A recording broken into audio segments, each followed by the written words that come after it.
जय श्रीराम जय त्रिविक्रम नम त्रिविक्रम ब्लॉग्स में आपको स्वागत करुच्ची।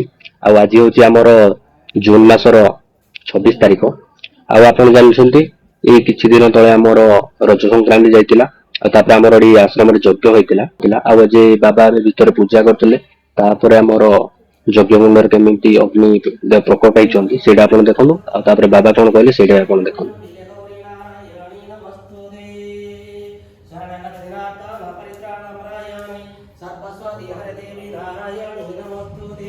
ओम सर्वमंगलमंगल्ये शिवे सर्वार्थसाधिके शरणं त्र्यंबके गौरी नारायणी नमस्तुते।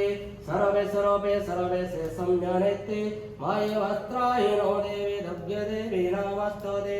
रोगनशासापहसि द्रष्टारुष्टातु सकलनाभीष्टानं त्वामाश्रितानं न विवरणं त्वामाश्रिताः संप्रयन्ते सर्वबाधातिलकिशाकीळेश्वरे एवमेव त्रियाकार्यमस्मद्वैरि विनाशनम् एतेषु सप्तशतिदुर्गा सम्पन्नम्।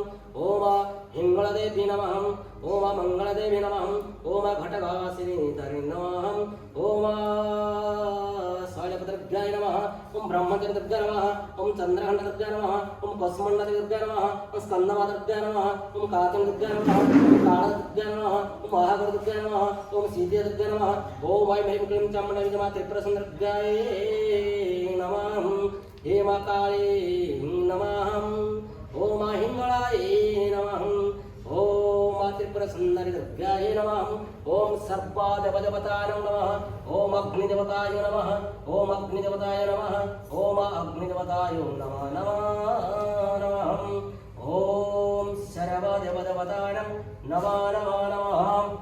हिमारो तोरी कृपा तोरी दया तुझ्या सेवा।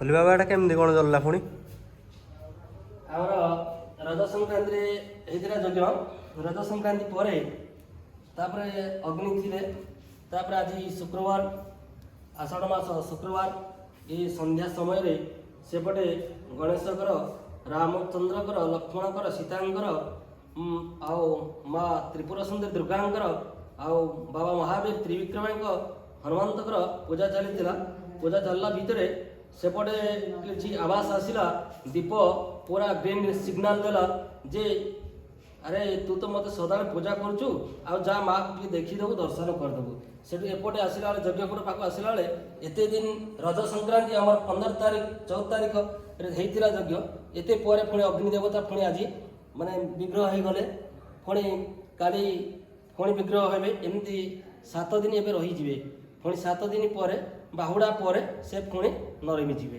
तापर जाई यज्ञ समाप्त होबो।